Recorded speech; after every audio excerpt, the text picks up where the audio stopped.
Today we're tackling a song that is absolutely iconic, one of the most recognizable rock anthems of the 1990s. But I have to be honest with you guys, for years I've completely misunderstood this song. We'll be reacting to the song by the Cranberries entitled Zombies. You might have heard the song on the radio, you might have rocked to it, thinking that it was just a catchy song with some unforgettable lyrics. But this song is not about zombies. It's not about horror movies or Halloween. It's probably one of the most controversial, powerful protest songs of the 20th century.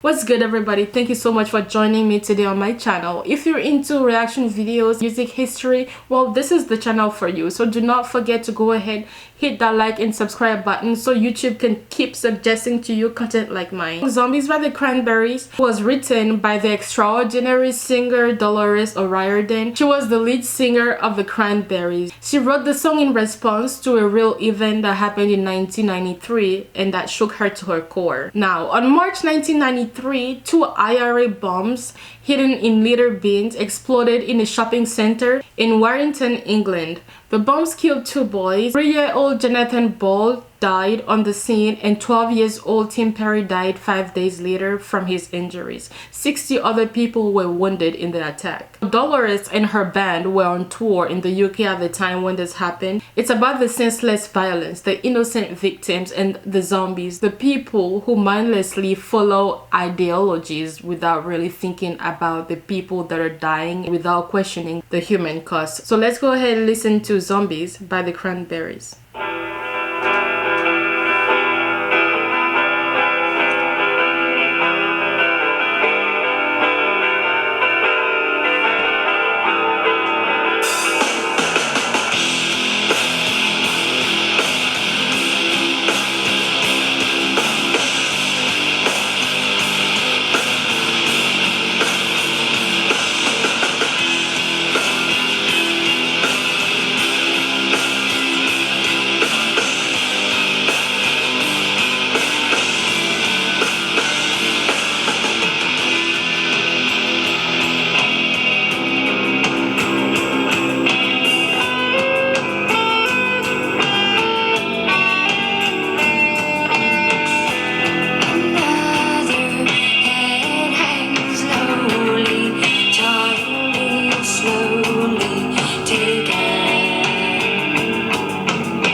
That opening, it's so beautiful, especially with Dolores's voice. It's a little bit lullaby-like until you see the portrayal of disaster and pain in the video. So that's Noel Hogan on the guitar, building this gentle foundation before everything else changes. So far, Dolores's voice is controlled. She's in the middle of a semi-circle made by kids with, I think, flowers on their heads, describing the world so plainly. Nothing too dramatic yet, just the facts. But you see, it's not me, it's not my family. In your head, they are fighting with their tanks and their bombs and their bombs and their guns. In your head, they are crying. Pausing it for another second there as Dolores kind of separates herself from the events that happened. It's not her, she's Irish, but she's separating her from the trouble and the drama that has happened because of so much pain and the kids dying have brought to her. It's absolutely not her, because not everybody is the same and she cannot be affiliated with anybody that would think to hurt kids. Not her fight, not what she stands for.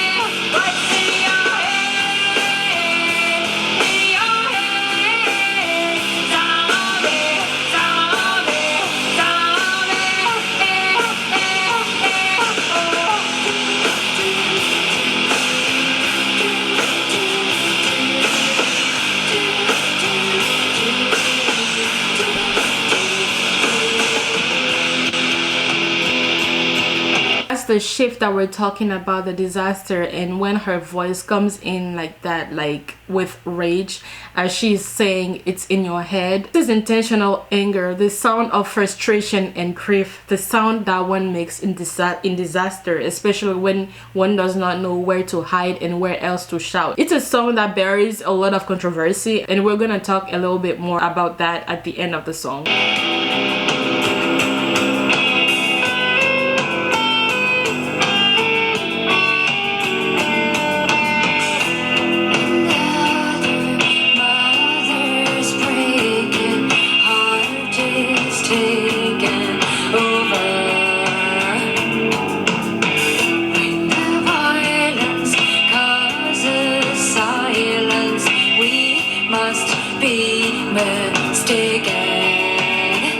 And coming back to the fact that a lot of people in the press were upset because she put the song out as if she was criticizing the Irish for their acts, right? And they were trying to even stop the song from coming out. That also refers to this line where she says that when the violence brings in silence, right, then you must know that something is wrong. You must be mistaken. You know, it's not right to be silenced at any time of your life, because one thing that we all have is our voice. If you can't stand up for yourself and speak for yourself, then you lose all integrity. It's the same old team since 1916. In your head, they're still fighting with their tanks and their bombs and their bombs and their guns. In your head, they are dying. In your head, zombie, zombie, zombie. What's in your head? Zombie, zombie, zombie.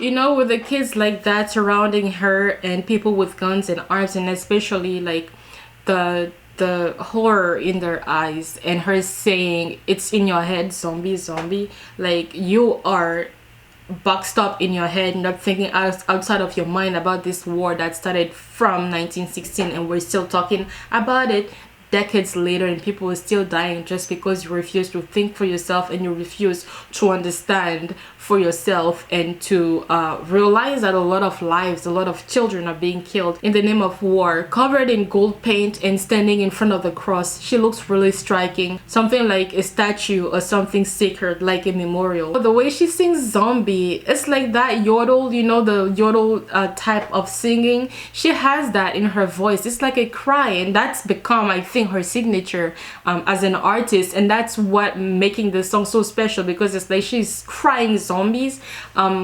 in that yodeling voice, and that gives it such more power.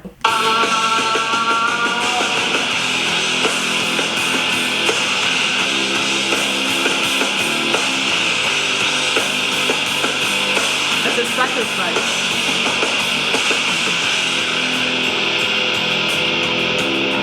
Yeah, sacrificing children, women, families. To what cost though? To what end?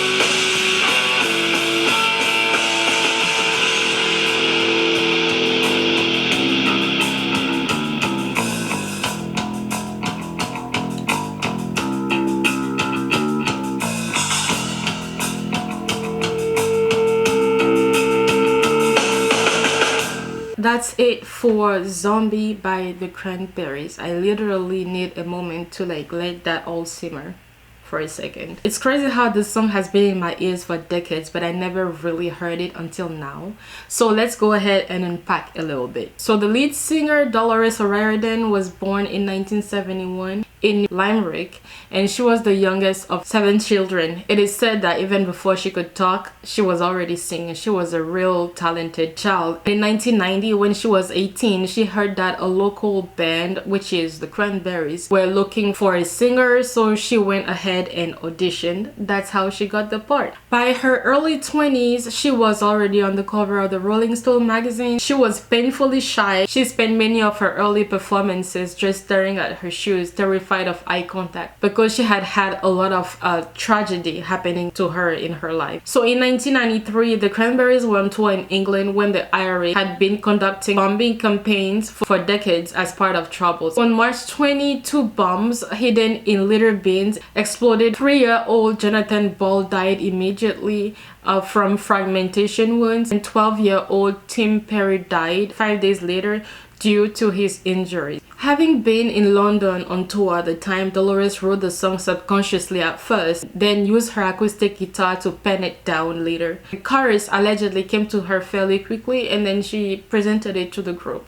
The heaviness in the song was definitely intentional. She first brought the song to the group started singing it in another style or genre, like a sweet indie genre that Dolores did not like, because she wanted it to sound like a lot more angry, to denounce what was happening, for people to actually pay attention to the lyrics rather than thinking that this is another nice rock song. This was supposed to be a shocking, electrifying, distortive song, and that's what they ended up making it to be. But when the band wanted to release Zombie as the lead single from their second album, their record label begged them not to, as they thought it was too political and too controversial. They were basically afraid that the song was not going to be able to be played on the radio. So the band kept playing the song at venues, and people always loved it. That's how it just stayed on top of the charts. In the charts, Zombie went #1 in Australia, in Belgium, in France, in Germany, in Ireland, and all over the world. And it won Best Song in 1995 at the MTV Europe Music Awards. On January 15th, 2018, Dolores was found dead in her hotel room in London. She was 46 years old at the time. The night before her death, she had recorded vocals for a new version of Zombies to be performed along with the band Bad Wolf. She had left 2 voicemails for the producer